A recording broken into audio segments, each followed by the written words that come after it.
예, 여러분 안녕하십니까? 이번에 두 번째로 만나게 된 홍문기입니다. 예, 여전히 비대면으로 또 만날 수밖에 없고, 그래서 여러분들께 뭔가 간식 폭탄을 안겨드릴 수 없는 이 안타까운 마음을 금할 길이 없지만, 그래도 이렇게 유튜브로라도 여러분들과 만나서 뭔가 제가 알고 있는 것에 대해서 이야기해드릴 수 있어서 참으로 감사하게 생각하고 있습니다.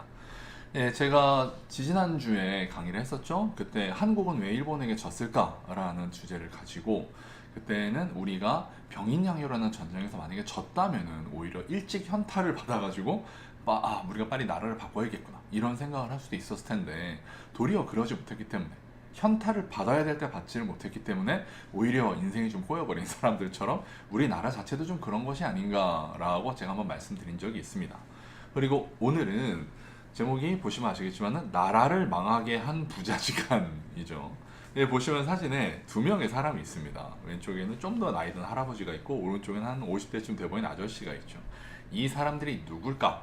그거를 한번 살펴보고 그것을 통해서 우리나라가 어떻게 지금까지 이어져 오게 되었는지 한번 생각해 보는 것이 제 오늘 강의의 주제입니다.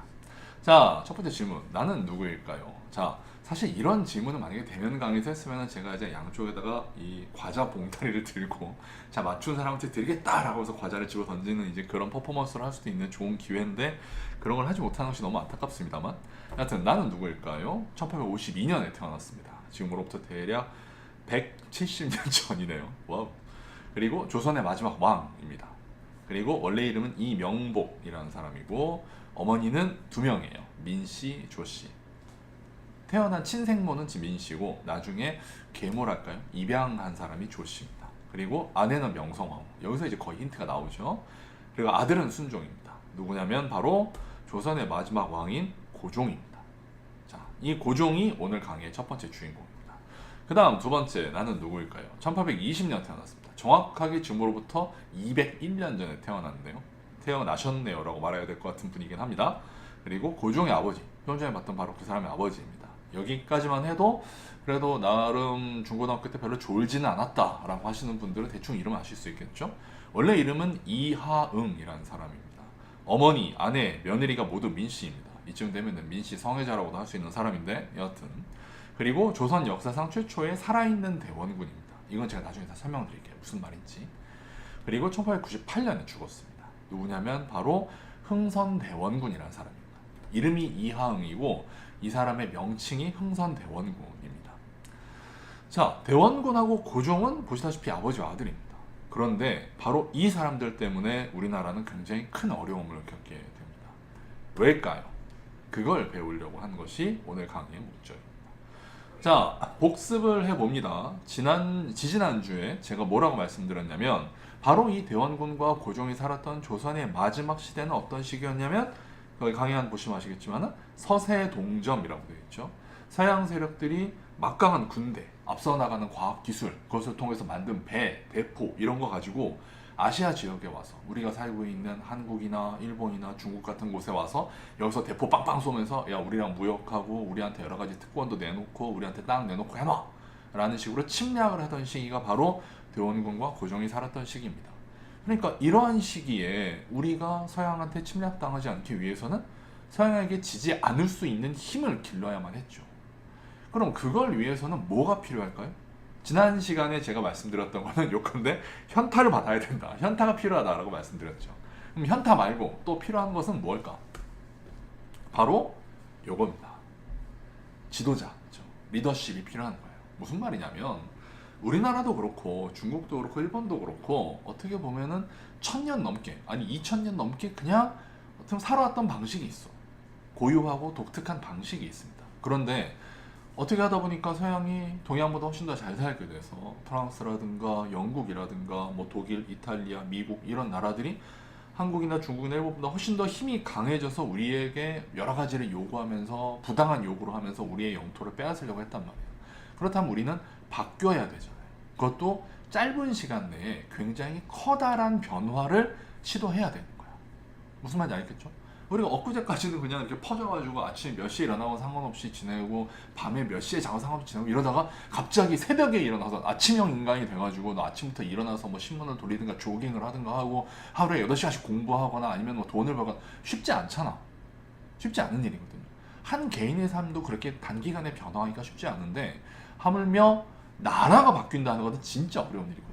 그렇기 때문에 그런 경우에는 강력하게 사람을 설득할 수도 있고 혹은 사람을 강제로 움직이면서 그 사람을 혹은 그 나라를 이렇게 이끌어갈 수 있는 지도자가 필요합니다. 그러면 이때 아시아 국가들의 우리나라뿐만 아니라 중국이나 일본의 리더십, 즉 지도자들은 어땠을까? 먼저 중국의 경우부터 보겠습니다. 자, 이 왼쪽에 있는 사람 누구냐면 중국 황제예요.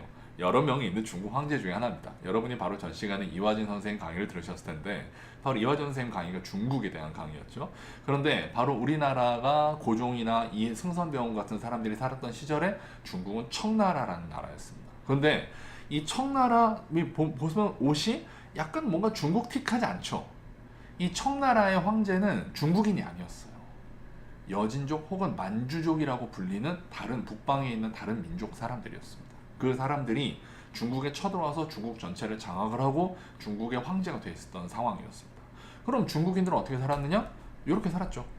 가운데 있는 서 있는 사람이 바로 만주족 사람이고 앞에 엎드려 있는 사람이 중국인들입니다. 즉 한 중국 전체 인구의 한 2% 정도 혹은 그 정도도 안 되는 소수의 만주인들이 98% 정도에 해당하는 중국인들을 지배하고 있던 사회가 바로 청나라였습니다.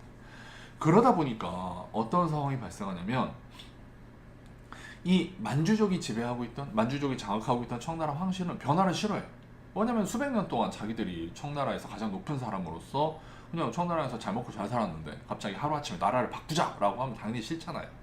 그러니까 만주족 황실은 이 만주족에 있는 청나라 황족이나 혹은 지배자들은 이 청나라를 단기간에 바꾸는 걸 싫어합니다. 반면 중국인들은 그 밑에 있는 중국인들은 바꾸자라고 주장을 하는 거죠. 그래서 이 두 집단이 서로 싸우게 됩니다. 이게 이제 중국이라는 나라의 가장 큰 아픔이었어요. 왜냐하면 빨리 나라가 바뀌어야 되는데 나라를 지배하는 사람과 나라 안에서 이제 지배를 받는 사람이 아예 민족이 달라버리는 거예요. 그러니까 대화가 안 되고 빨리 바뀌지 못하고 자연스럽게 사람들의 마음이 하나로 모이질 못하는 거죠. 그러니까 무슨 상황이 벌어지냐면 혁명이 벌어집니다. 그게 신해혁명이라고 하는 건데 중국에서 벌어졌어요. 그래서 만주족 황실을 몰아내고 중국에 요컨대 지금처럼 대통령 같은 사람들을 뽑는 민주주의 제도를 도입하자라고 일어난 것이 신해혁명입니다. 이 신해혁명이 아까 말씀드린 것처럼 중국인들을 중심으로 벌어져서 그러니까 신해혁명은 두 가지 의미가 다 있는 거죠. 하나는 황제를 몰아내고 민주적인 나라를 만들자라는 그런 혁명의 의미도 있고 또 하나는 만주족을 몰아내고 중국인들의 나라를 세우자라고 하는 또 그런 의미도 있는 겁니다. 그리고 지금 보이는 사람이 바로 순원이라고 하는 우리 한자로는 손문이라고 하는 이 신해혁명을 일으킨 사람이에요. 그러니까 이 사람이 어떻게 보면 중국의 가장 중요한 지도자였던 거죠. 그러니까 순원은 사실 굉장히 높은 평가를 받고 있는 훌륭한 사람입니다. 근데 문제는 뭐냐면 이 순원이 신해혁명을 일으켜서 중국을 장악하기까지 너무 시간이 많이 걸렸고 그리고 순원이 신해혁명을 일으켜서 중국에서 새로운 나라를 만들었지만 하지만 여전히 중국 내부에서는 이런 혁명에 반대하는 사람들이 너무 많았던 거예요. 너무 오랫동안 황제, 특별히 만주족의 지배를 받아왔기 때문에 이 나라 안에서 사람들의 의견이 하나로 통일되기가 너무 어려웠던 거죠. 그러니까 결국은 무슨 상황이 발생하냐면 신해혁명이 끝난 다음에 그러면은 신해혁명이 이제 중화민국이라는 청제국이 아니라 중화민국이라는 새로운 나라를 만들게 됐거든요. 신해혁명의 결과. 그러면은 이 중화민국이 쫙 이제 발전해 나가면 좋은데 결국 금방 무너져 버려요. 그래서 여기 지도에 보시면 장장림, 염석산, 풍옥상, 오폐부, 손전방 뭐 이상한 이름이 막 있죠. 이게 뭐냐면 중국의 각 지역을 다스리는 군사 지도자들이야. 그러니까 아까 말씀드린 그 중화민국 밑에 있던 각각의 군인들인데 이 군인들이 소문이 죽고 나서 나는 중화민국 같은 거 모르겠다 라고 하면서 자기가 그냥 몇 대로 자기 나라를 만들어서 중국에 있는 여러 지역을 차지하게 되어버린 겁니다. 즉 신해혁명으로 만들어진 중화민국은 산산이 찢어져 버린 거죠. 왜 그러냐면 결국은 중국 사람들 전체, 이 중국 전체를 하나로 붙들어 안고 그 사람들을 설득해내고 그 사람들에게 새로운 길을 제시할 수 있는 리더십이 들어서지 못한 거예요. 그러니까 중국은 산산이 찢어지고 분열될 수밖에 없었죠. 그래서 다음에 보시는 지도를 보시면 아시겠지만은 여기에 이 중국 지도가 있는데 약간 붉은색의 여러 면들이 있죠. 이게 뭐냐면 1930년대에 일본이 중국을 침략해서 중국 영토를 차지한 겁니다. 보시면 아시겠지만 굉장히 넓은 거예요. 중국의 거의 한 4분의 1 내지는 3분의 1 정도를 지금 일본이 차지하고 있죠. 이것은 왜 이런 상황이 발생했느냐? 중국이 훨씬 더 영토도 크고 사람도 많은데 중국이 찢어졌기 때문에 그래요. 중국 전체를 하나로 아우르고 중국 사람들을 설득해서 중국을 발전시킬 수 있는 어떤 길을 제시할 그런 지도자 혹은 리더십이 나타나지 못한 거죠. 이게 중국에서는 가장 큰 아픔이었다고 할 수 있습니다. 그래서 사실 아득한 고대부터 그리고 1800년대 정도까지 사실 전 세계에서 가장 잘 살고 가장 발전된 나라 중에 하나가 중국이었거든요. 근데 바로 이 시기에 적절한 딱 필요한 리더십이 나타나지 못했기 때문에 결국 중국은 그 뒤로 한 100년 정도 동안 전 세계에서 굉장히 못 사는 나라로 확 하고 떨어져 버리게 됩니다. 그게 이제 오늘날 중국을 살아가는 사람들한테는 굉장히 커다란 아픔이었던 거죠. 근데 한편 그럼 일본은 어떨까? 자, 일본은 자 왼쪽에 보시면 머리에 굉장히 이상한 모자를 쓰고 있는 분이 있죠. 이렇게 쫙 높은 모자를 쓰고 손에는 이상한 패를 들고 이렇게 이상한 펑퍼짐한 옷을 입은 사람이 보일 겁니다. 자, 일본은 하고 제가 보여드렸으니까 일본 사람이겠죠. 자, 이 사람은 누구냐면 일본 천황입니다. 뭐 우리나라에서는 일왕이라고 부르기도 하는데 저는 그냥 일본 사람들이 부르는 대로 그냥 천황이라고 부를게요. 이 일본 천황으로서 지금은 이제 은퇴한 아키히토라는 이름을 가지고 있는 일본 천황이에요. 자, 일본은 바로 이 천황이라는 이름을 갖고 있는 사람이 천황가라고 하죠. 분이 보통 일본의 지배자라는 의미예요. 일본의 황제라는 의미기도 하고 이 천황이 천몇백 년 동안 계속 일본에 존재했습니다. 그런데 이 일본 천황한테는 굉장히 독특한 어떤 특징이 있어요. 그게 뭐냐면 대략 한 700 AD 700년에서 800년 우리로 따지면은 삼국시대부터 일본 천황은 이름은 천자가 하늘 천자고 황자는 황제할 때 황제야. 하늘의 황제 어마무시한 이름을 갖고 있는데 정작 이 천황은 나라를 다스리진 않아. 나라를 다스리는 건 실제로 다른 사람이에요. 뭐 귀족이 하건 아니면 군대가 하건 뭐가 하건 다른 사람이 하고 실제로 천황은 그냥 거의 신과 같은 존재로 굉장히 일본 사람들한테 아주 높임은 받고 있긴 한데 아주 존경은 받고 있긴 한데 정작 지배는 하지 않아요. 그러니까 이 천황이라는 것이 어떤 의미에서는 일본을 다스리거나 통치하려는 사람한테는 굉장히 편리한 도구인 거예요. 무슨 말이냐면 내가 예를 들어서 일본에서 가장 힘이 세. 그래서 일본에서 뭐 쿠데타를 일으켰다든지 혹은 혁명을 일으켰다든지 혹은 전쟁을 일으켜가지고 일본 영토를 차지했다고 하자. 그러면은 그 사람이 당장 일본을 다스릴 수 있느냐? 사실 그건 아니에요. 일본도 그렇고 우리나라도 그렇고 중국도 마찬가지지만은 어떤 나라에서 가장 힘이 세다고 해서 사람들이 그 사람을 저 사람이 우리의 지도자구나 이렇게 생각은 안 하잖아. 저 사람이 뭔데 좀 힘 좀 세다고 우리를 다스린다고 하지? 한 10년 20년 지나면은 쟤도 어차피 힘 빠질 거 아니야. 사실 보통 사람들은 이렇게 힘을 가지고 나라를 차지한 사람들에 대해서 뭔가 그 사람한테 경계한다든가 좀 시기한다든가 미워한다든가 이런 속성이 다 있어요, 사람한테는. 그러다 보니까 아까 뭐 손문 같은 순원 같은 사람이 신해혁명을 통해서 중국에 어떤 혁명을 일으켰다고 해도 사람들이 그 순원을 잘 인정을 안 하는 거지. 아니 중국은 수천 년 동안 황제가 다스리는 국가였는데 갑자기 대통령을 뽑는다고? 뭐 신해혁명에서는 총통이라고 하긴 했지만 여하튼 대통령을 뽑는다고? 나는 그런 거 몰라. 나 인정 못하겠다. 이렇게 손문을 인정하지 않는 사람이 굉장히 많았던 겁니다. 그런데 일본은 그게 뭐 대통령이 됐건 총리가 됐건 뭐건 간에 어떤 새로운 정부를 하나 누군가 만든다. 그러면 당연히 일본 사람들이 뭐야 이상해. 뭔가 나는 받아들이기 싫어. 라는 생각을 갖고 있다고 하더라도 바로 그렇게 새로운 정부를 만든 사람이 천황만 자기 편으로 끌어들이면 일본 사람들은 되게 손쉽게 그 사람을 그래 천황이 인정한 사람이면 그래 우리를 다스릴 수 있지 라고 그냥 인정을 해버리는 거예요.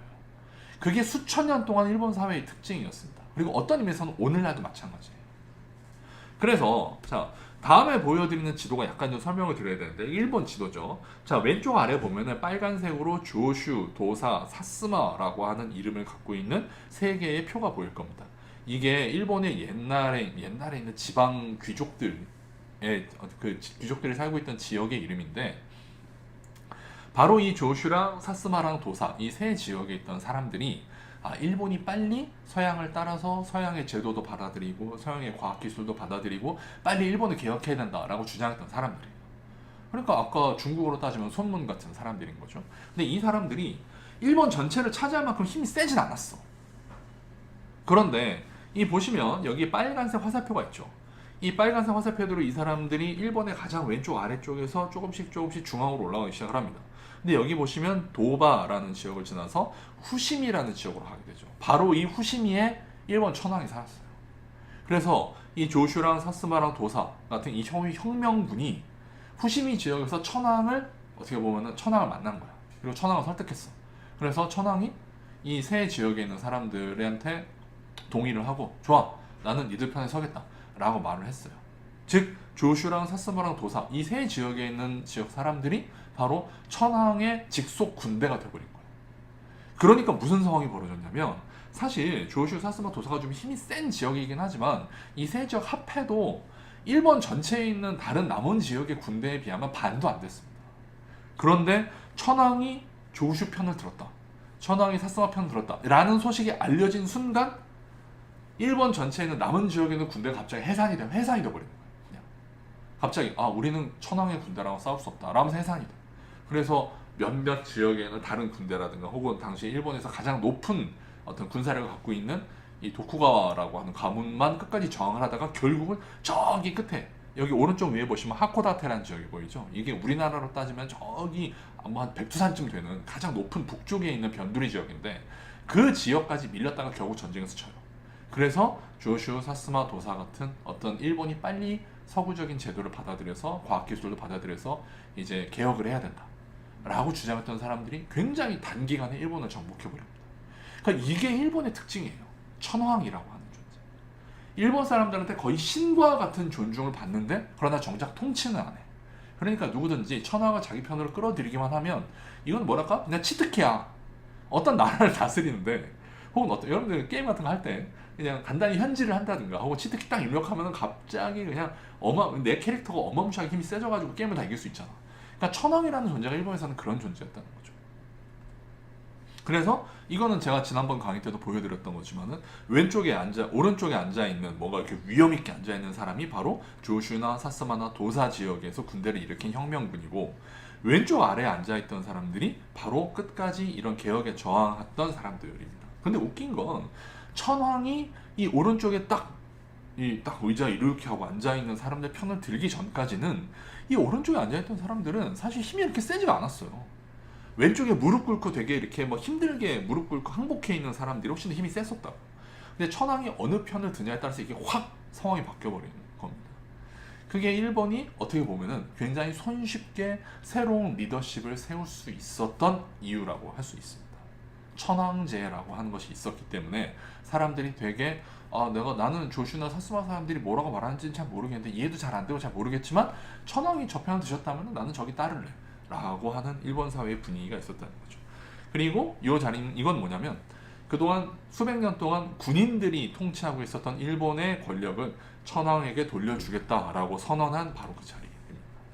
그리고 이렇게 일본 천황, 이거 이제 메이지 천황이라고 부르는데, 일본 천황이 어떻게 보면 오늘날과 같은 서양 옷을 입고 있죠. 서양식 머리를 하고 서양식으로 콧수염을 다듬고 있고, 이런 식으로 천황부터가 우리는 서양식으로 따라가겠다, 서양의 기술과 지식을 받아들여서 우리는 서양처럼 살겠다라고 하는 선언을 하는 그런 모습으로 이제 일본이 바뀌어가는 거죠. 그리고 이거는 헌법을 발표하는 그런 자리입니다. 가운데 오른쪽에 딱 서 있던 사람이 천황이고, 이 천황이 이게 중요한데, 헌법이라는 거는 법 중에서 가장 높은 법이잖아요. 그래서 대개 다른 민주주의 국가들에서는 헌법을 어떻게 하냐면은 의회를 먼저 만들고 그 의회에서 사람들이 정해서 헌법을 딱 세상에 알려주는 거예요. 이랬을 때 최초로 의회를 만든 영국이라는 나라도 그렇고 또 나중에 프랑스도 그렇고 또 우리나라도 마찬가지인데, 헌법은 국회에서, 즉 국민의 대표자가 만들어가지고 모든 나라에 딱 발표하는 겁니다. 그래서 그 나라에 왕이 있을 경우 그 왕도 헌법을 따라야 된다. 즉 왕이 헌법을 만드는 것이 아니라 국민이 만들고 그 국민이 만든 헌법을 왕도 따라야 된다. 보통 이게 헌법의 의미거든요. 그런데 일본에서는 일본 천황이 헌법을 만들어서 국민들한테 내려준다라는 이미지로 이 헌법을 발표를 하게 됩니다. 그러니까 이게 상당히 이상한 거죠. 근데 왜냐하면 애초에 아까 말씀드린 그 일본의 새로운 정부는 국민 전체의 지지를 받아서 이 정부가 만들어진 게 아니라 그냥 천황을 앞세워서 정부가 만들어진 거예요. 그러다 보니까 국민들의 의지가 무엇이고 국민들의 뜻이 무엇일까, 이게 중요한 게 아니라 천황께서 이렇게 하셨다, 이걸 보여주는 게 되게 중요한 거죠. 그래서 헌법도 천황이 발표하게 돼요. 이런 형태가 만들어집니다. 물론 실제로는 천황이 만든 건 아니고 이 천황을 뒤에서 조종하고 있는 다른 사람들이 만든 거지만 국민들한테 그렇게 보이게 되는 거죠. 그리고 이렇게 짧은 시간 내에, 이것도 지난번에 보여드린 영상이 화면이라서 민망하긴 하지만, 이렇게 짧은 시간 내에 기차도 만들고 공장도 만들고 이런 도시도 만드는 이런 상황이 벌어지게 되고, 또 짧은 시간 내에 군대를 만들어서 한국도 정벌 하고, 이런 아주 빠른 시일 내에 빵빵빵빵 나라가 이제 발전해 가게 됩니다. 이게 일본의 어떻게 보면 굉장히 특징이고 장점이라면 장점이죠. 천황이라고 하는 제도를 이용해서 빠른 시일 내에 모든 국민들이 승복할 수 있는 어떤 새로운 정부 권력을 만들고, 그 정부 권력 내에서 권력을 잡은, 뭐 일본에서는, 우리나라는 가장 높은 사람이 대통령이지만 일본은 총리잖아요. 옛날에도 그랬거든요. 그 일본 총리가 천황을 딱 등에 업고 자기가 막 권력을 행사하는 거예요. 그러면은 일본 국민들은 수상 이 총리가 하는 게 마음에 안 들어도 저 사람이 천황의 지지를 받고 있는 한 그걸 거스를 수가 없는 거죠. 왜냐하면 그것은 사실상 신의 뜻이다. 거의 그것과 삐까뜨는 맞먹는 그런 정도의 어떤 굉장히 중요한 정책이기 때문에 일본 국민들이 거의 반대를 못하는 겁니다. 근데 반면 우리나라도 그렇고 중국도 그렇고 몇몇 이제 우리가 빨리 근대를, 그러니까 개혁을 해야 된다, 서구를 빨리 따라잡아야 된다라고 주장했던 사람들의 어떤 이런 개혁을 그러니까 뭐 예를 들어 신분제를 없애거나, 아니면 학교를 세우거나, 아니면 공장을 짓는다거나, 아니면 새로운 서양식 어떤 여러 가지 경찰이나 혹은 법원 같은 걸 만들자거나 이런 주장을 했을 때 굉장히 많은 사람이 반발을 한 거죠. 아니 우리는 수천 년 동안 그렇게 안 살아왔는데 갑자기 왜 우리가 서양 흉내를 내야 되냐 라고서 막 반발을 하는 거죠. 그거를 억누를 수가 없었던 거예요, 중국이나 우리나라는. 근데 일본은 천황이라는 제도를 통해서 굉장히 손쉽게 그것을 확 추진할 수 있었던 겁니다. 자, 그럼 한국은 문제는, 자, 아까도 말씀드렸지만 이런 개혁을 추진하기 위해서는 누가 그 개혁을 이끌어가냐가 되게 중요하잖아요. 그런데 우리나라는 바로 이 시기에 이 왕의 아버지였던 대원군과 왕 자신이었던 고종이 서로 싸웠어요. 사이가 굉장히 안 좋았습니다. 근데 단순히 사이가 안 좋은 것뿐만 아니라 두 사람이 추구하는 정책이 완전히 반대였어. 두 사람은 어떤 정치가였나? 대원군은 기본 정책이 이거야. 돈은 많지만 세금을 안 내는 사람들 있잖아. 예를 들어서 요즘식으로 따지면 어떤 기업체 회장 뭐 이런 사람인데 세금을 죽어도 안 내. 그럼 그 사람한테 세금을 끝까지 거둬. 그래서 국가 재정을 아주 튼튼하게, 나라의 돈을 많게 만드는 것이 대원군의 기본 인식이었습니다. 왜냐하면 대원군 이전까지 워낙 나라가 가난했거든. 여러 가지 이유 때문에. 뭐 사람들이 세금도 안 내고 관리들이 막 돈 빼돌리기도 하고 그러면서 나라가 너무 가난했어. 그러니까 일단 나라를 좀 더 넉넉하게 하자라고 해서 세금을 좀 많이 거둡니다. 그리고 쓸데없이 들어가는 나라의 지출을 다 줄여버려요. 사치 못하게 하고, 그리고 쓸데없는 공사 못하게 하고, 또 쓸데없는 여러 가지 정책들 다 없애버리고, 이게 대원군의 특징입니다. 그리고 또 하나, 서양의 지식을 배우거나 서양과 무역을 하지 않게 만드는 거예요. 나라의 문을 꽉 닫아가지고 다른 나라랑, 특별히 서양 같은, 그리고 서양을 따르려고 하는 일본, 이런 나라랑 교류를 하지 않으려고 하는 것이 대원군의 기본 정책이었습니다. 사실 대원군이 처음부터 뭐 그렇게 하려고 한 것은 아닌데, 막 프랑스라든가 미국과 어쩌다 보니까 전쟁을 하게 되니까 대원군이 안 되겠다, 쟤네들하고는 상종하면 안 되겠다고 나라 문을 닫아버린 거죠. 그런데 고종은 어떤 면에서 정반대였어요. 세금을 늘리면 사람들이 싫어해. 그러니까 어떻게 하냐면 돈을 그냥 더 찍어버려. 그냥 나라에 돈이 예를 들어서 한 1,000억 원 정도가 더 필요해. 근데 1,000억 원을 대원군은 돈을 아끼고 그 다음에 사람들한테 세금 더 걷어서 1,000억 원을 만드는 스타일이라면, 고종은 어떻게 보면 되게 기분 판 거야. 아니 그런 식으로 하다가는 사람들이 다 들고 일어난다. 그렇게 하면 안 된다. 어떻게 하느냐? 그냥 나라에서 돈을 다 찍어버려. 근데 이렇게 돈을 다 찍으면은 여러분들은 모르시는 분들도 계시겠지만 그러면 굉장히 나라 경제가 어려워지거든요.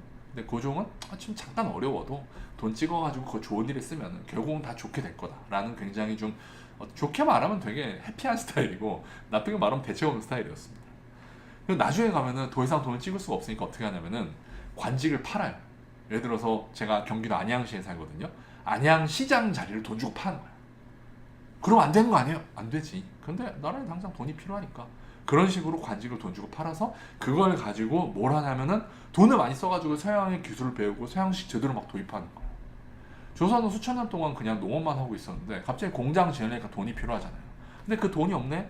그러면 일단 그 돈을 마련하고 보자. 이게 고종의 스타일이었습니다. 그리고 한국 사회를 변화시키기 위해서 다른 나라랑 막 외교 관계도 맺고 일본이나 프랑스나 미국이나 이런 나라들이랑 대원군이 절대로 상종하지 않으려고 했던 이런 사람들이랑 다 외교 관계도 맺고 그 나라 사람들 일본 사람, 미국 사람, 프랑스 사람, 독일 사람 이런 사람들을 한국에서 막 높은 관료에 막 앉히고 막 그러는 거예요. 그러니까 대원군이랑 고종은 단순히 사이가 안 좋았다는 게 아니라 아예 입장이 정반대야.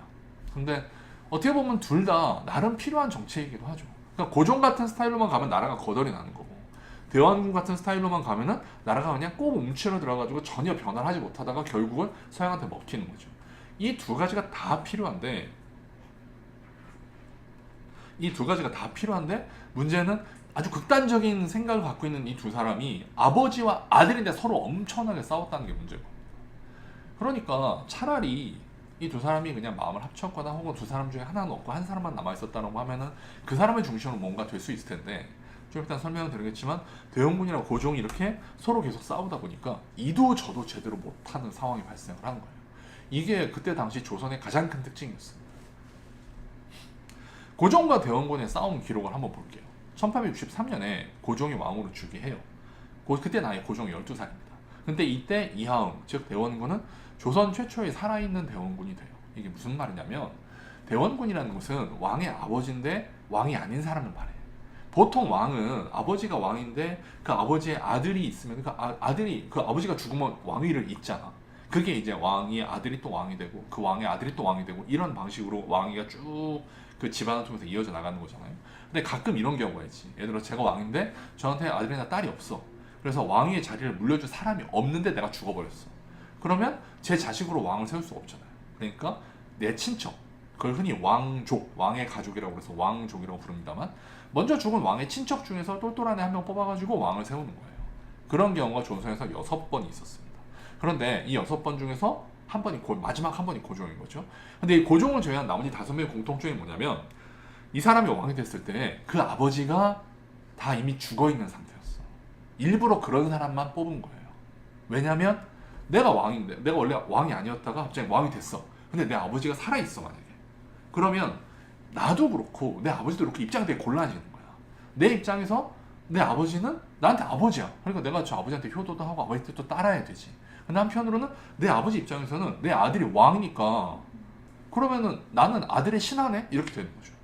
그럼 왕이랑 아들 사이, 왕이랑 왕의 아버지 사이에서 교통정리가 안 되는 거야. 누가 누구의 말을 따라야 되는지. 만약에 왕의 아버지와 왕 본인이 싸우게 될 경우 그럼 신하들은 누구 편을 들어야 되는지. 이게 되게 애매해지는 거죠. 그러니까 조선에서는 원래 아버지가 살아있는 사람은 절대로 왕으로 안 세웠어요. 그 아버지가 왕이 아닌 한. 그런데 고종만 억지로 왕이 됩니다.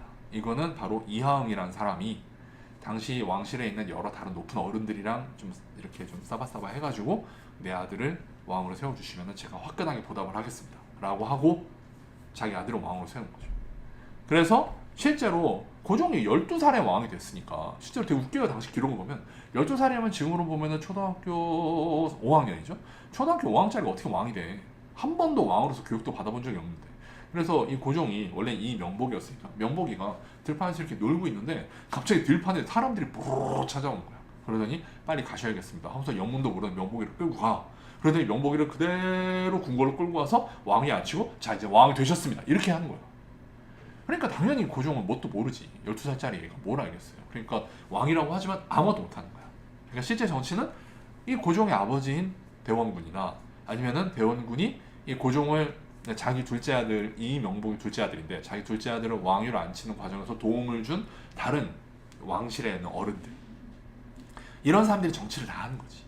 그게 1863년 고종이 왕이 된 다음의 상황입니다. 근데 문제는 10년이 됐어. 1873년이 됐단 말이야. 10년이 지나니까. 그러니까 사실 고종이 나이가 12살 때는 자기가 아무것도 모르니까 자기 집안 사람들이나 혹은 자기 아버지가 이렇게 정치를 하는 거 내버려뒀지만 10년이 지나고 보면 이제 23살이라. 23살 정치하기 좋은 나이. 딱 정치하기 좋은 나이 됐단 말이야. 그런데다가 아까도 봤지만 고종은 자기 아버지 대원군이랑 생각이 틀려. 자기는 조선이 다른 나라랑 외교도 했으면 좋겠고 그렇게 막 이렇게 구두쇠처럼 돈 무조건 아끼지만 말고 좀 뻥뻥 썼으면 좋겠고 뭐 이런 생각을 하고 있단 말이야. 그래서 고종이 자기 아버지인 대원군한테 설득을 했어요. 아버지 우리 정치를 좀 다른 방식으로 하죠. 그런데 대원군이 무시했어. 아 그건 정치가 아니다 라고 하면서 사실 이때 대원군 나이가 40대였는데 한 40대 후반 50대 초반쯤 됐는데 이때 대원군이 보기에 고종은 여전히 코올리게인 거야. 나이 23살이나 됐는데도 이 나이가 23인데도 여전히 야 너는 정치하려면 멀었어 이렇게 하면서 무시하는 거지. 그러니까 고종이 내가 직접 정치를 하겠다라고 선언을 해버리고 아버지를 딴 데로 쫓아버립니다. 대원군의 권력을 뺏어요. 그리고 고종 그다음부터 이제 고종이 하고 싶은 정치를 하는 거죠. 일본과 외교 관계도 맺고 새로운 어떤 학교도 만들고 새로운 군대도 만들고 돈을 아버지가 모았던 돈을 뻥뻥 써가면서 여러 가지 근대적인 정치를 하게 됩니다. 새로운 정치를 하는 거죠. 그러니까 대원군이 열받잖아. 그래서 1881년에 자신의 다른 아들인 이재선이라는 사람을 앞서서 쿠데타를 시도했는데 실패해요. 1882년에 다시 한번 쿠데타를 일으켜요. 이땐 거의 성공할 뻔해. 역사책을 어느 정도 읽으신 분은 아시겠지만 이 1882년에 대원군이 일으킨 쿠데타를 이모군란이라고 부릅니다. 거의 성공할 뻔해요. 그런데 고종이 이대로 갔다가 나는 아버지한테 권력을 뺏길 것 같아. 그리고 단순히 아버지한테 권력을 뺏기면은 내가 아버지의 평범한 아들로 살아가는 게 아니라 저기 뭐 제주도라든가 뭐 지금은 제주도가 참 좋은 곳이지만 옛날엔 제주도는 그냥 귀향 갈 때 가는 곳이었거든요. 멀리 이렇게 추방되는 곳. 저기 멀리 아니면은 저기 함경북도 뭐 지금 뭐 북한의 아오지 탄광 뭐 그런 데 있는데 아주 멀리 추운 데나 아니면 남쪽 아주 더운데 이런 데는 뭐 보내절 그래서 죽을 때까지 거기서 살아야 되는 거예요. 그러니까 고종 입장에서는 그걸 받아들일 수가 없는 거지. 그래서 중국에다가 나 좀 살려주셈 이라고 요청을 해서 중국 군대가 와가지고 중국 군대가 조선에 와서 대원군의 군대를 진압해버립니다. 그리고 대원군을 중국으로 끌고 가요. 근데 문제는 이 중국은 이때 1882년에 이렇게 대원군이 일으킨 쿠데타를 대신 진압해주고 나서 고종한테 협박을 하는 거죠. 야, 네가 좀 나라 제대로 간수하지도 못하고 아버지랑 싸우다가 나라 말아먹을 뻔했는데 앞으로 우리 말 좀 들어. 중국 상인들한테 특권도 주고 중국 상인들이 한국에 와서 자유롭게 살면서 무역도 할 수 있게 해주고 뭐 이렇게 중국한테 특권을 주지 않으면은 너 네 아버지한테 다시 나라 넘겨버린다 우리가. 이런 식으로 협박을 하는 거죠. 그러니까 고종이 이 협박 때문에 나라의 개혁이 제대로 되지가 않아요. 한편 이 중국에 잡혀갔던 대원군은 1885년 3년 뒤에 귀국을 합니다. 그리고 바로 2년 뒤에 또 쿠데타 시도했다가 또 실패. 그리고 7년 뒤에 1894년에 이번에는 반대로 대원군이 중국이 아니라 일본과 손을 잡고 또 우리나라에 있는 몇몇 좀 개화 정치인들, 그러니까 어떤 새로운 개혁을 하자라는 것을 주장했던 정치인들과 협력해서 한국 정부를 장악을 해요. 그러니까 이쪽에 쿠데타에 성공을 하는 거죠. 되게 웃긴 게 대원군은 원래 이런 새로운 정치를 하자라는 정치인들이나 일본하고 사이가 되게 안 좋았어.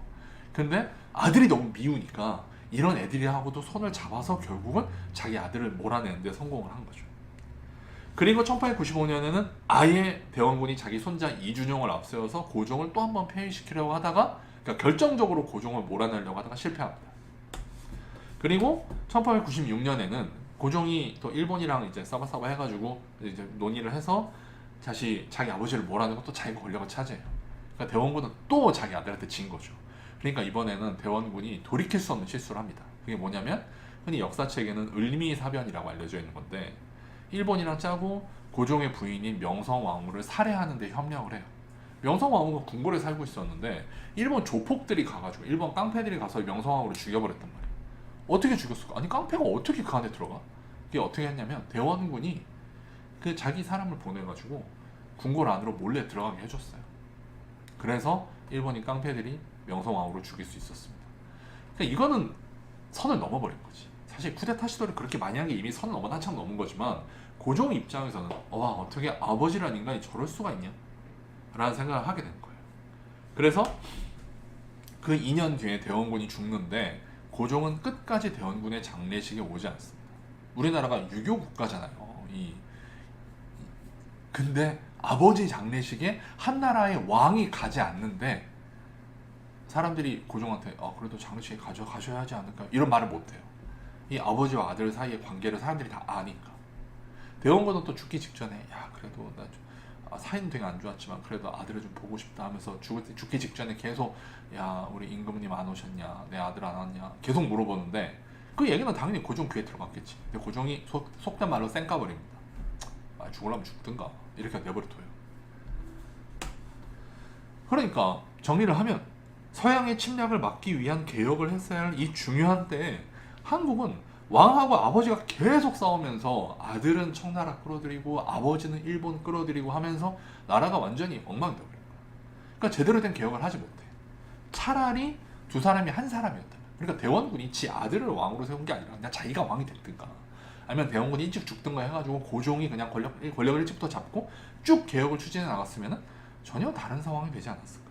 아니면 두 사람이 서로 사이가 좋아서 아버지가 아들을 존중하고 아들도 또한 아버지를 존중하는 가운데 두 사람이 힘을 합쳐서 정치를 했다면 조선은, 그러니까 우리나라는 굉장히 다른 모습으로 발전할 수 있지 않았을까. 그게 안 되니까 이제 우리나라는 굉장히 어려워졌던 겁니다. 그게 우리가 왜 이제 일본한테 그 시기에 졌었는가를 보여주는 질문이에요. 그런데 말입니다. 그런데 말입니다. 지난 시간에 강의할 때 말씀드렸지만은 인생이 한 번 잘 나간다고 해서, 나라가 한 번 잘 된다고 해서 그게 마냥 좋은 건 아니에요. 자, 아까 말씀드렸죠. 자, 이 표를 보시면 일본은 천황이 진짜 모든 나라의 중심에 있어. 오늘은 이렇지 요즘은 이렇지 않은데 옛날엔 이랬어요. 한 1880년대부터 한 1940년대까지 이랬어. 그러니까 일본 사회는, 그러니까 바꿔 말하면 천황 마음에만 들면 다 되는 거야. 자, 여기 보시면 이건 1932년에 일본에서 벌어진 어떤 쿠데타 사건에 대한 신문 기사인데, 일본에 있는 어떤 젊은 군인들이 한 대낮에, 이때가 5월 15일인가 그랬습니다. 5월 15일에 1932년 5월 15일에 일본 총리가 살고 있는 곳에 들어가서 일본 총리를 총으로 쏴 죽여버려요. 그리고 다른 어떤 높은 정치가도 몇 명 쏴 죽이고 자기들이 나서서 쿠데타를 벌입니다. 근데 이 쿠데타가 난 실패했어. 경찰이 와도 다 잡아왔거든요. 근데 일본 천황이 걔네들은 충신이다, 내버려 둬라 라고 말하니까 그냥 걔네들이 다 용서받고 사면돼서 죽지 않고 처벌을 받지 않고 그냥 다 풀려나 버렸어요. 그리고 이 다음 것도 비슷한 상황입니다. 이건 1936년에 일어난 사건인데, 1936년에 역시 일본에 있는 군인들이 쿠데타를 일으킨 거야. 일본이란 나라는 이렇게 민주주의나 이런 거 아니고 천황을 중심으로 단결해서 다른 지역을 막 정복해 나가야 된다 라는 주장을 하는 소수의 군인들이 나타난 거야. 근데 이 군인들에게 천황이 지지 선언을 하니까 일본의 여론이 확 하고 돌아서 버립니다. 그래서 우리는 그쪽 방향으로 가야겠구나 라고 생각을 하고 일본이 막 중국도 정복하고 태평양도 정복하고 막 이렇게 전쟁을 확대하다가 결국은 핵폭탄 2방 맞고 나라가 풍지박산이 났죠. 그런 상황이 벌어지는 거예요. 지금 무슨 말이냐면, 일본의 핵심적인 엘리트들이 천황을 중심으로 단결을 해버리면 통제할 수 있는 방법이 없어요. 그러니까 일본도 선거도 하고 민주주의도 하고 그런 나라라고 하는데, 일본 사람들은 보편적으로 정치는 원래 높으신 사람들이 하는 거고 우리는 그냥 정치인들의 말을 잘 따르면 돼, 이런 생각을 되게 많이 갖고 있는 나라예요. 그래서 자, 이 표를 보시면 이게 일본이 1945년에 미국한테 지고 나서 한동안 나라가 정부가 없다가 1955년부터 이제 의회가 만들어지고 오늘날의 일본이라는 나라가 쭉 이어져 왔거든요. 근데 1958년에 이제 첫 번째 의회 선거가 벌어져요. 근데 1958년부터 2009년까지의 일본 총리를 어떤 정당이 차지했는가를 보여주는 표입니다. 한자라서 여러분들 모르실 텐데, 이 빨간색 막대기 안에 보시면은 이 맨 위 1958년에 있었던 요거부터 2005년까지가 다 똑같은 글자죠. 자유민주당, 흔히 자민당이라고 부르는 일본의 가장 큰 정당입니다. 이 자민당이 일본이 미국한테 전쟁에 지기 전까지는 일본을 차지하고 있던 바로 걔네들이에요. 걔네들이 일본이 미국한테 전쟁에서 지고 난 다음에 잠깐 주춤했다가 1955년에 다시 자민당이라는 것을 만들어서 뭉쳐버린 거지. 그리고 지금까지 계속 쫙 권력을 차지했어요. 근데 2009년에 민주당이라는 애들한테 한번 나라를 뺏기잖아. 왜냐면 2009년에 바로 후쿠시마 원전 폭파 사건이 벌어졌었거든. 그러니까 그때는 아무리 자민당이 힘이 세도 후쿠시마 원전 사건은 어떻게 할 수가 커버가 안 되는 거야. 그래서 한번 그때 권력을 뺏겼어. 그리고 2년 만에 다시 또 자민당이 차지해서 지금까지 쭉 이어집니다. 그러니까 일본은 그냥 자민당 세상이에요. 근데 이 자민당이 아까도 말씀드렸지만 그 일본이 미국한테 지기 이전에 원래 아까 조슈, 사스마, 도사 이 세 개 지역이 일본의 어떤 개혁을 추진해놨다고 했잖아요. 바로 조슈, 사스마, 도사 지역 출신 정치가들이 만든 정당이 자민당이야. 그러니까 바꿔 말하면 일본은 후쿠시마 사건 바로 그 2년 정도를 빼고는 1890년대에 일본에서 의회가 만들어지는데 그때부터 지금까지 정권이 바뀌어본 적이 없어요. 계속 한 집단이 천황을 중심으로 모여가지고 일본 국민들을 다스려왔고, 일본 국민들은 그래, 정치는 원래 저 사람들이 하는 거야 라고 생각하고 그냥 그 말에 따라왔던 거야. 원래 정치라는 거는, 민주주의에서 정치라는 거는 국민들이 자기들이 원하는 사람을 뽑아서 그 사람들이 대신 정치를 해주는 거잖아요. 근데 일본은 모양새는 그런데 실제로 사람들이 정치를 우리가 만드는 거다 라는 생각을 못해. 그게 이건 지난 시간에도 한번 보여드린 모습입니다만, 아베, 이제 지금은 일본 총리가 아니고 옛날 일본 총리인데 내가 국가다 라고 언론에서 종종 떳떳하게 말해버린다든가, 혹은 자민당에 있는 가장 높은 사람 중에 한 명이 국민에게 주권이 있다는 것은 말도 안 된다, 뭐 이런 말을 해버린다거나. 일본에는 일본식 민주주의가 있는데 그건 뭐냐면 천황을 중심으로 하는 시스템이다, 이런 말을 정치학자라든가 정치인들이 그냥 해버려요.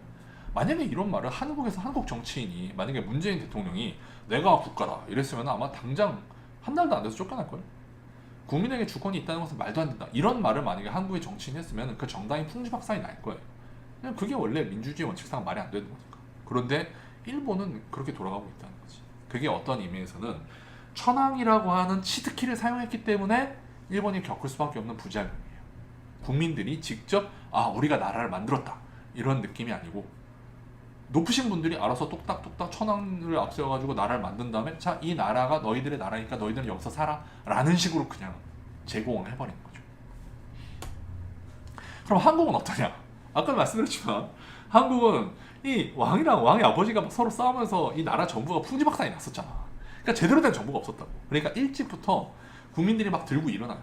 지금 여기 뭐 사람들이 막 모여있는 옛날 사진이 보이시죠? 이게 뭐냐면 1898년에 고종이 좀 정치를 잘 못하니까, 그때 우리나라가 대한제국이란 거 조선시대 때인데 갑자기 사람들이 거리로 막 몰려들어서 정부는 이러면 안 된다, 정부 바꿔라, 왕을 바꿔라고 차마 말은 못하는데 왕의 신하들을 바꿔버려라, 높은 관료 정치인들을 다 바꿔라 라고 시위를 하는 거야. 이런 생각이 이미 일찍부터 한국 사람들 안에 있었던 거죠. 1800년대부터.